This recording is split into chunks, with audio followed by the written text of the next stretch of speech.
다시는 들을 수 없게 만들어서 언제든지 들을 수 있어 대충 듣는 사람들의 마음을 깨우고 뭐 그럴 수 있다고 저는 생각합니다. 예. 그리고 한편으로는 제가 그랬다니까요. 올리기 싫었어요. 워낙 그거 녹화된 거 믿고 대충 듣거든. 그런데 이 편찮으신 분들이 그걸 사모하면서 듣더라고, 병원에서. 그래서 제가 다시 올리기 시작을 하는 겁니다. 여러분은 뭐 간절히 들을 줄로 믿고, 이제 6항 악인들에 대한 섭리가 나오고 있다 하는 거예요. 그래서 아까 건 뭐였어요? 하나님의 자녀들에게 죄란 무엇이냐 이런 거였고, 여기는 악인들에 대한 섭리라고 이렇게 되어 있는데, 악인들의 죄란 뭐 이렇게 하면 더 뭐 쉬울 수 있어요. 대비가 돼요.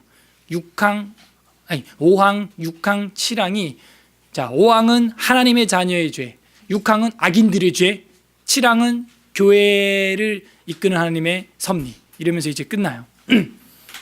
아니면 이래도 되죠. 5항을 하나님의 자녀들에 대한 섭리, 6항을 악인들에 대한 섭리, 7항을 교회에 대한 섭리, 뭐 이런 식으로 나름 우리가 또 디자인해 볼 수도 있어요.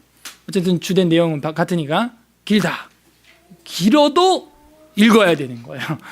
읽겠습니다. 시작. 의로운 재판장 되신 하나님께서는 전에 지은 죄들을 인하여 그들의 눈을 어둡게 하시고 마음을 강팍하게 하시는 사고, 불경건한 자들의 경우 그들에게 깨달음을 주고 그들의 마음속에서 역사하였을지 모르는 신적 은혜를 허락하지 않으실 뿐만 아니라 때로는 그들이 가지고 있던 은사들을 빼앗기도 하신다. 또한 그들을 버려두어 그들의 부패함을 기회를 타서 자신들을 죄를 범하는 대상들이 되게도 하신다. 또한 동시에 그들을 자신의 정욕과 세상의 유혹들과 사탄의 권세에 넘겨주시기도 하신다. 그로 말미암아 그들은 하나님께서 다른 사람들의 마음을 부드럽게 하기 위해서 쓰시는 수단을 가지고서도 자신들을 강팍하게 하고 마는 것이다. 오타예요. 강팍이 아니라 팍이에요. 팍이 맞아요. 표준이에요. 강팍이라고 돼 있나요? 어원으로 할 땐 팍이라고도 하는데 강팍이 맞습니다. 악인들은 이제 이런 식이라는 거예요. 어떻게? 의로운 재판장 되신 하나님께서 전에 지은, 아까도 그랬죠. 전에 지은 죄로 하나님의 자녀들은 징계도 하시고 겸손케도 하신다. 근데 이제 악인들은 그 전에 지은 죄들을 인하여 그들의 눈을 어둡게 하시고, 이건 뭐 선택과 유기를 공부한 우리라면 이해를 이제 할 수 있는 수준이 됐어요. 그들의 죄로 그들은 이제 어둡게 하시고 마음을 강팍하게, 완고하게, 딱딱하게 하신 사악하고 불경건한 자들의 경우 그들에게 깨달음을 주고 그들 마음속에서 역사하였을지도 모르는 가정법이죠. 신적 은혜를 허락하지 않으실 뿐만 아니라 은혜 거둠, 때로는 그들이 가지고 있던 은사들도 빼앗기도 하신다는 것이죠. 그래서 눈을 어둡게 했다. 이사야의 사명 아닌가요? 들어도 보아도 깨닫지 알지 못하게 하라. 그 하나님 명령이고요. 저들이 회개해서 돌아올까 봐 내가 겁이 난다. 저런 인간들이. 왜? 용서해줘 봐야 또 그 짓을 하거든. 그래서 눈을 어둡게 하고 그다음 마음을 강팍하게 하신다는 것이죠. 그래서 이 중요한 건 뭐예요? 듣는 귀, 깨닫는 마음, 그다음 하나 더, 하나님을 볼 수 있는 눈. 또 강팍이라고 돼 있네. 강팍인데 그게 중요한 거 세 가지 방금 말했죠. 그래서 그 마음을 보시면은 신명기 29장 4절에 보면 여기 나오잖아요. 이게 기생 라합이 가지고 있었던 은혜죠. 근데 여기는 이제 그 반대로 기록하고 있어요. 다 같이 읽어보겠습니다. 시작. 그러나 깨닫는 마음과 보는 눈과 듣는 귀는 오늘 여호와께서 너희에게 주지 아니하셨느니라. 이게 징계예요. 이게 최고의 그 처절한 상태입니다. 이게 반대로 복은 뭐겠어요? 은혜가 뭐겠어요? 깨닫는 마음이 있고 보는 눈이 있고 듣는 귀가 있으면 그거야말로 정말 새로운 인생이, 내가 기생이었고 술집 안주를 나르는 라합이었지만 다윗의 고조모가 되는 어마어마한 족보에 올라가는, 믿음의 반열에 올라가는 그런 은혜가 있을 수 있다. 비록 저와 여러분이 지금은 볼 때 한국교회와 이 세계 신앙을 이끌 리드할 그 깜으로 안 보일 수 있어요. 저나 여러분 스스로가. 그런데 우리 뭐라 그럴까요? 예, 증손자가 중에 다윗 같은 사람이 나올 수도 있다는 얘기예요. 그러니까 우리가 성실해야 되죠. 깨닫는 마음, 보는, 듣는 게. 그래서 기대할 수 있고 우리가 감사할 수 있고 기뻐할 수 있는 것이죠. 중요한 건 하나님께서 근데 그 악인들에 대해서 눈을 어둡게 하시고 마음을 강팍하게 하신 그 사악하고 불경건한 자들의 경우 그들에게 깨달음을 이제 주시고 하는데, 이 불경건한 자들이 이제 누구냐? 로마서 1장 24, 26, 28절에도 나오는 사람들인데, 그들에 대해서는 하나님이 하는 행동이 이거예요. 그냥 아까도 우리 공부했죠? 예. 내버려 두신다. 예. gave over 하는 거예요. 그냥 내버려 두는 거예요. 그래서 그러므로 하나님께서는 그들의 마음을 정욕대로 더러움에 내버려 두사. 그러니까 그냥 가만뒀다는 거예요. 간섭 안 했다는 거예요. 하나님은 내버려 뒀다는 얘기죠. 예. 그래서 그들의 몸을 서로 욕되게 하고, 이거 이제 대체로 이제 동성연애에 관한 이야기인데, 이 때문에 하나님께서 그들을 부끄러운 욕심에 내어버려 두셨어요. 곧 그들의 여자들도 순리대로 쓸 것을 바꿔서 영리로 쓰고 있고, 또한 그들의 마음에 하나님 두기를 싫어하니까 하나님께서 그들을 그 상실한 마음대로 그냥 내버려 두십니다. 내버려 두사 합당하지 못할 일을 하게 그냥 내버려 두는 거예요. 내버려 두는. 그러니까 우리가 이런 정도의 상태까지 가면은 비극입니다. 비극. 네, 하나님께서는 악인들에 대해서 이제 이런 방식을 채택한다. 그러니까 아까 우리가 이 전에서 뭐라고 공부했어요? 하나님이 죄의 조성자나 승낙하는 승인자가 아니다. 그냥 내버려 두실 뿐이다. 악한 사람 자체를 그냥. 로마서 11장 7절에서 이 8절에 보게 되면 여기도 그 이야기가 나옵니다. 우리 다 같이 읽어보겠어요. 시작. 그런즉 어떠하냐? 이스라엘이 구하는 것을 얻지 못하고 오직 택하심을 입은 자가 없고 그 남은 자들은 우둔하여 졌느니라. 기록된 바 하나님이 오늘까지 그들에게 훈미한 심령과 보지 못하는 눈과 듣지 못한 귀를 주셨다함과 같으니라. 그래서 악인들에게, 불경건한 자들에게 하나님이 내리는 형벌이에요. 형벌. 그리고 뭐 하나님은 이미 다 그 사람의 인생 끝을 알고 있기 때문에 뭐 안 돌아올 걸 알고 계시는 거죠. 불경건한 자들의 경우 그들에게 이제 깨달음을 이제 주시고 그들의 마음 속에서 역사하였을지도 모르는 신적 은혜를 허락하지 않는다는 거예요. 예. 은혜를 허락 안 하면 뭐예요? 내버려두는 상태가 되는 것이죠. 그리고 그 사람이 뭐 귀신도 쫓고 막 강의도 잘하고 설교도 잘하고 전도도 잘하고 심지어 병도 고치고 막 이런 사람일 수도 있다는 거예요. 그러니까요, 은사와 구원과의 관계를 여기서 우리가 신학적으로 또 한 번 비춰볼 수가 있는. 은사하고 구원받은 거하고는 관계 있다 없다? 없다. 그래서 그 은사들을 빼앗기도 한다는 거예요.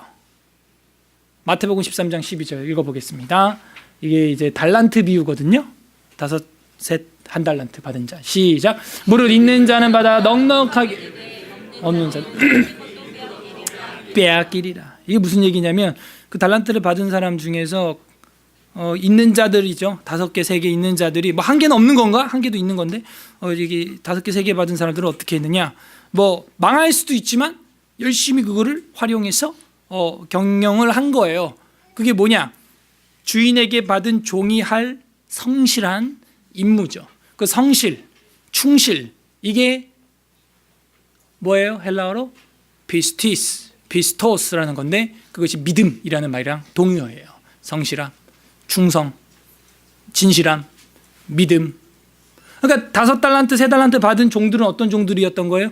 그런 성실한 믿음이 있는 종이었는데 1달란트 받은 사람은 그거 가지고 어떻게 했어요? 그냥 팽개쳐 놨던 거예요. 성실해요? 충성이 있어요? 믿음이 있어요? 없죠. 믿음이 없는 거예요, 한마디로. 그래서 그 없는 자는 그 있는 것도 어떻게 한대요? 뺏어버릴 거야. 이런 이야기가 나오는 거예요. 성경에 이런 이야기들이 있을까? 대표적으로 있어요. 사울왕. 처음엔 겸손했죠. 근데 나중에 그 왕권을 어떻게 해요? 하나님이 사무엘을 통해서 어떻게 하셨어요? 취소. 너 왕 아니야 했는데도 이 친구는 깨닫지 못하고 뭐 여전히 죄악을 저지르죠. 월권도 하고 그 빼앗은 노략물을 자기가 개인 소유로 막 갖고 있기도 하고, 아각이라고 하는 장관을 죽여야 되는데 자기 부하로 두기도 하고. 모양은 여전히 왕이지만 하나님 입장에서는 이미 파멸당한, 사무엘이 이미 파멸을 한, 그리고 다윗을 이미 보고 있는 사무엘의 모습을 우리가 볼 수가 있죠. 그러나 여전히 왕이에요. 왕인가요? 아닌 거죠. 아니, 모양은 왕이라니까요, 행정적으로는. 그런데 하나님 앞에서 그런 거예요. 나 구원받았어, 난 구원받았어, 암만 해봐야 하나님이 볼 때 이미 파멸당했어. 빼앗아 가버렸어, 이미 속에서 쏙. 그 다음에 대표적인 삼손. 왜 이렇게 한 거야? 삼손은 뭐가 왔다요? 네, 힘이 왔다요. 그런데 이 삼손도 뭘 어겨요? 하나님의 계명을 어기는 거예요. 민수기 6장의 계명을 어기는 거예요. 나실인의 3가지 금지법을 어기는 거예요. 그리고 머리가 밀리고 끝내는 눈이 빠져. 그런데 자기에게 아직 힘이 있는 줄 알고 몸부림을 치는 거예요. 역시 하나님이 스탑을 했는데도 이미 누가 봐도 머리 밀렸고 눈알 빠졌는데 자기가 옛날 그 삼손인 줄 아는 거예요. 힘 쓰려 그래도 힘이 없죠. 그러니까 다곤 신당 안에서 제주나 한번 넘으면 원숭이처럼 제주나 넘고 있는 거예요. 예. 우리의 모습이 마치 머리 밀린 삼손처럼 눈알 빠진 삼손 같은 신앙인일 수 있다는 거예요. 근데 이제 우리 서경로의 신년 할애회에서 시간이 벌써 신년 할애회에서 어떤 시인 목사님 한 분이 시를 읽는데 피눈물 나게 시를 멋지게 슬프게 졌더라고요. 내 비록 눈알 빠진 삼손이고 내 비록 머리 밀린 삼손 같을지라도 그 눈알 빠진 삼손의 피눈물로 당신의 발을 닦게 하시고 머리 밀린 그 머리로 줄에 기름을 닦게 하소서. 아주 절절한 그런 시적 표현을 할 때 이 삼손을 사용하시는데 아직도 제가 기억이 나네요. 우리도 나 신앙인이야, 나 구원받았어. 아무리 그래도 하나님이 볼 땐 이미 게임 끝났어. 머리 밀렸고 눈알 빠졌어. 다시 머리가 자라야겠죠. 달란트 비유 우리 공부했으니까 이거 넘어갈게요. 5, 셋, 1달란트 있었는데 성실하게 해야 돼요. 떨어지든 올라가든. 근데 이 친구는 아예 아무것도 안 했다. 믿음이 아니다, 성실이 아니다, 충성이 아니다. 그래서 은사들을 어떻게도 하신다? 빼앗기도 하신다 하는 거예요. 그래서 또한 그들을 어떻게 해요? 또 버려두어서 그들의 부패함이 기회를 타서 자신들을 죄를 범하는 대상이 되기도 해요. 그러니까 버려두니까 자기가 이제 죄를 범하는 주체가 막 되기도 한다는 얘기예요. 그냥 버려두면 가만히 있을 줄 알았죠? 아니에요. 내가 이제 막 적극적으로 죄를 짓는 도구로 쓰임 당하는 거야, 악인으로 막. 그래서 시편 81편 11절에서 12절에 보면 내 백성이 내 소리를 듣지 아니하며 이스라엘이 나를 원하지 아니하였도다. 그러므로 내가 그의 마음을 완악한 대로 버려두어 그의 임의대로 행하게 하였더라.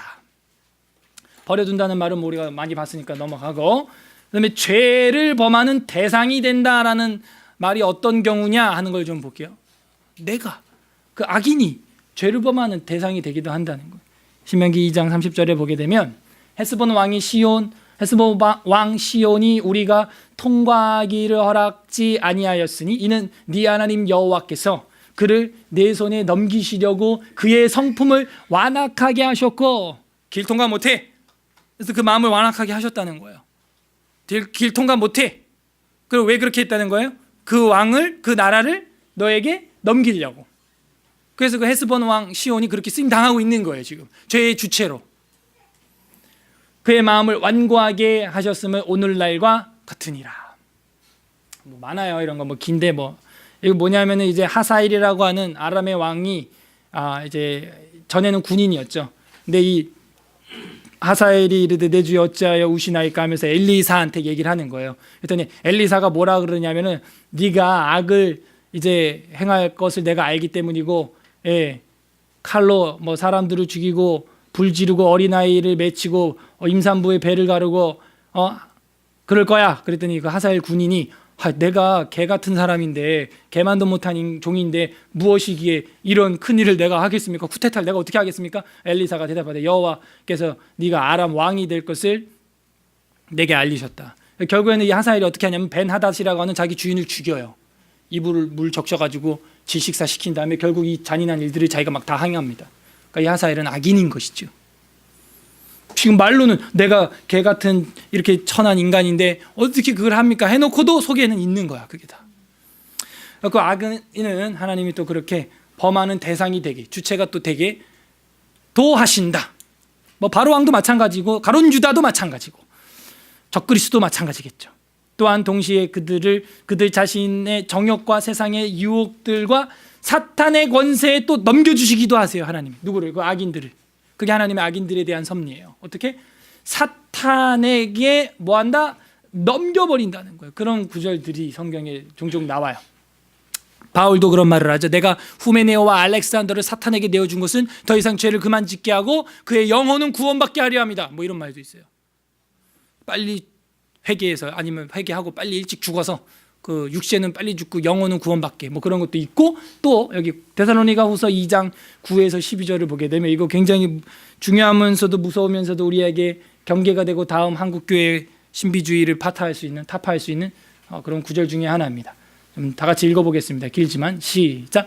악한 자의 나타남은 사탄의 활동을 따라 모든 능력과 표격과 거짓 기적과 불의의 모든 속임으로 멸망하는 자들에게 있으니 이는 그들이 진리의 사랑을 받지 아니하여 구원함을 받지 못함이라. 이러므로 하나님이 미혹의 역사를 그들에게 보내사 거짓 것을 믿게 하심은 진리를 믿지 않고 불의를 좋아하는 모든 자들로 하여금 심판을 받게 하려 하심이라. 딱 두 부류로 나뉘고 있죠.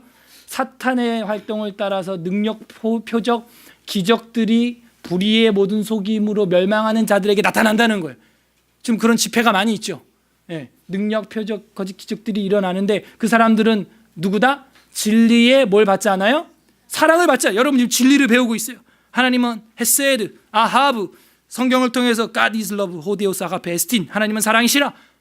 이런 걸 진리를 통해서 배우고 그걸 받아야 되는데 그걸 받지 않는 사람들은 다 어디로 간다? 능력과 표적과 거짓 기적에 미혹돼서 거기서 쓰러지고 넘어지고 뭐 헐랄랄랄랄라 따따따 하고 있다는 거예요.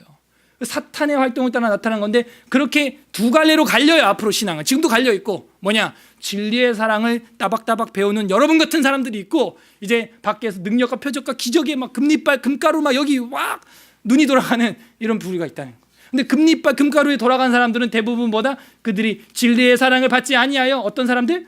구원함을 받았어요? 안 받았어요? 받지 못한 사람들이라는 거예요.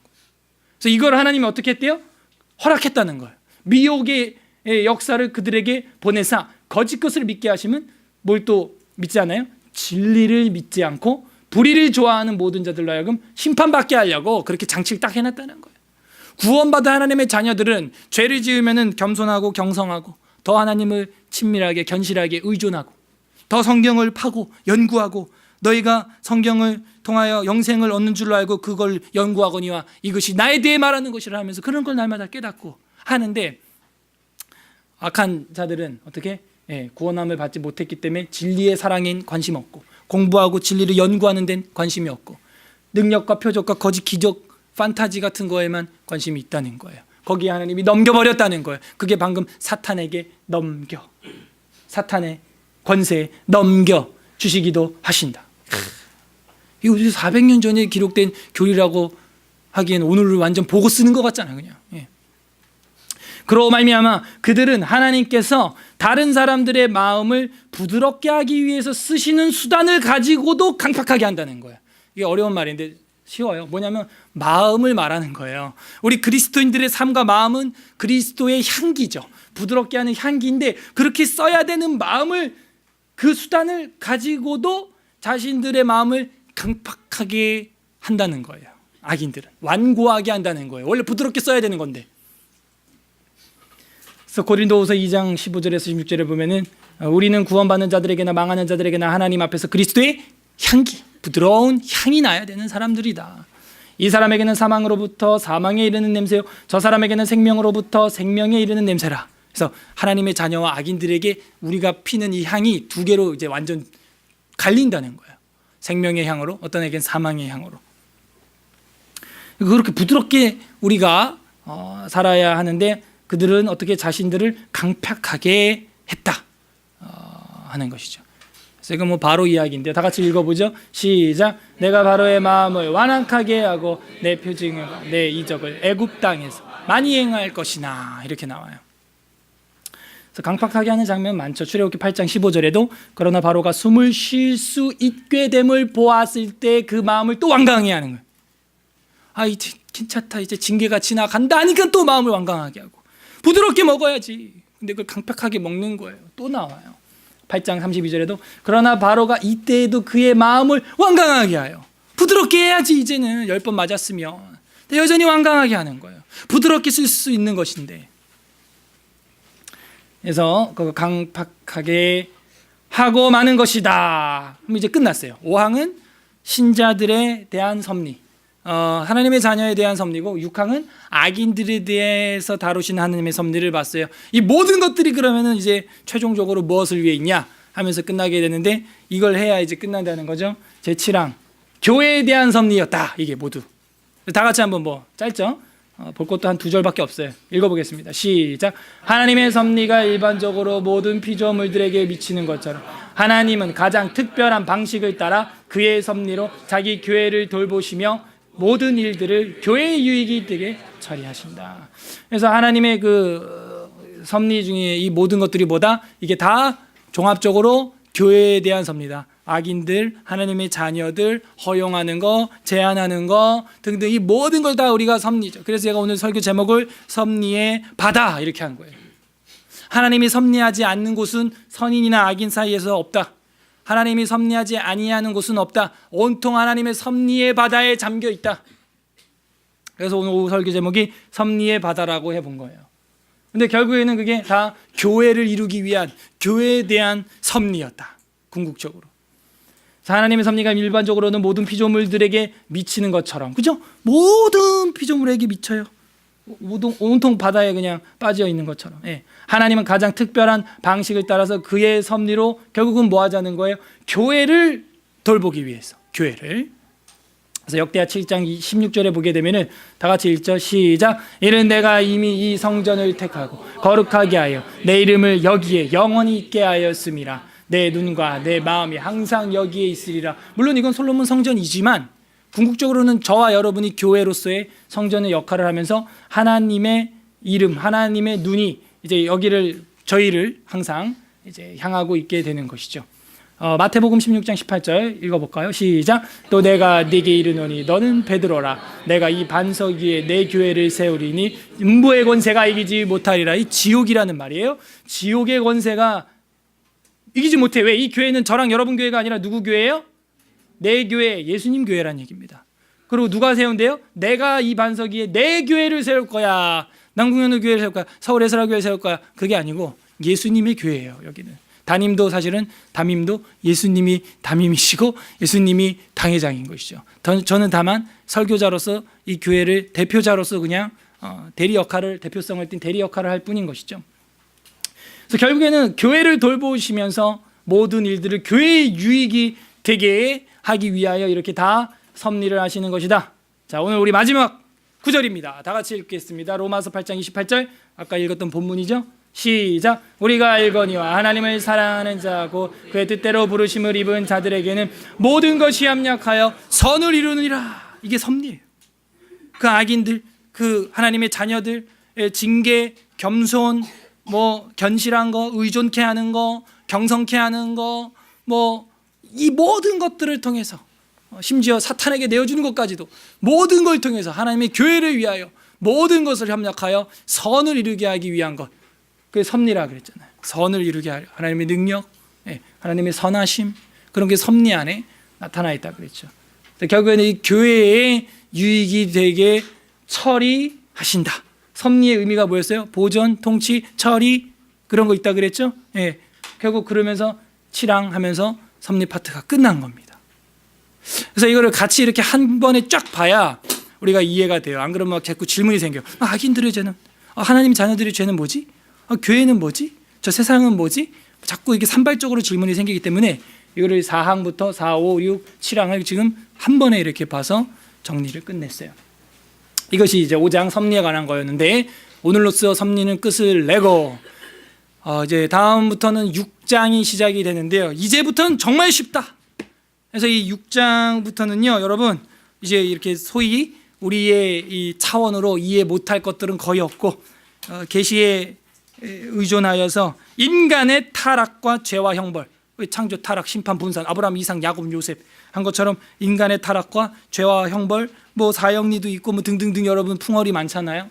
그러니까 이제 6장부터는 평지 혹은 내리막길 악셀 안 밟아도 굴러가는 아주 그 편한 지형을 맞이하게 되었다. 물론 완전 초신자에게는 뭐 이것도 쉽진 않겠지만, 그래서 여러분들이 이제 휴 하고 한숨을 한번 크게 내셔도 된다. 단 이제 복습이 중요한데 이 1, 2, 3, 4, 5장에서 삼위일체와 예정과 작정 섭리 요 부분들을 우리가 계시 의존적으로 믿어야 할 문제다. 그거만 빼면은 이제 성경에 대해서는 뭐 재미있는 것이고 뭐 너무 뭐 명쾌한 것이니까 잘 복습을 하시면 좋겠습니다. 그래서 이제 다음부터는 이제 6장 해가지고 최후의 심판 요한계시록이죠. 이제 거기까지 이제 나가게 되는 거예요. 자, 오늘 말씀을 생각하면서 우리 다 함께 기도하는 시간 갖도록 하겠습니다. 좀 길게 했지만 간단한 건 하나님께서 섭리하신다. 온 세상을 섭리의 바다 속에서 우리가 지금 헤엄치면서 살고 있다 하는 거예요. 그러면 신자는 어떻게 사는 거예요? 목적 없이 숙명처럼 운명처럼 받아들이는 인생이 아니고 이것도 하나님의 어떤 뜻이 있을까? 이것도 하나님의 어떤 허락하심 속에서 이거 하나님의 어떤 목적이 있을까 하면서 내 인생의 생사화복을 이제는 신앙으로 승화할 수가 있는 거예요. 원망이나 원통이 아니라 어떻게? 하나님 앞에 깨어있고 더 하나님께 견실하게 다가가고 의존하고 하나님과의 관계가 더 기민해지고 돈독해지는 거예요. 이게 신자와 믿지 않는 자의 차이예요. 질병을 혹 겪거나 사고를 당할지라도 이게 뭐예요가 아니에요. 이게 뭐예요가 아니라 하나님 이게 뭡니까? 이렇게 나와야죠. 이걸 통해서 제가 뭘 알아야 됩니까? 이렇게 나가야지. 이게 뭐예요? 이게 아니라 하나님 이것이 무엇입니까? 이렇게 나가야 되는 거예요. 같은 말이지만 뉘앙스가 다른 거죠. 자, 기도할 때 하나님 우리가 하나님을 원망적으로 따졌던 거 이것이 뭡니까? 라고 목소리 끝을 높였던 거 회개합니다. 용서하여 주시고 이제 섭리를 배웠으니 낮은 마음으로 하나님 이 일을 통해 하실 것이 무엇입니까? 라고 조용히 깨어서 여쭈어 보는 자세를 우리가 이젠 신앙의 성숙함으로 받게 하시고 갖게 하여 주시옵소서. 우리 그렇게 철없었던 우리의 원망적으로 말했던 그 과거를 회개하고 하나님 앞에 이제는 하나님의 섭리하심 속에서 하나님의 역사하심을 바라볼 줄 아는 겸손한 자, 히스기야가 회개했던 것처럼 낮은 마음을 가진 자 되게 하여 주옵소서. 우리 같이 기도하도록 하겠습니다. 기도하겠습니다. 하나님 아버지 감사드립니다.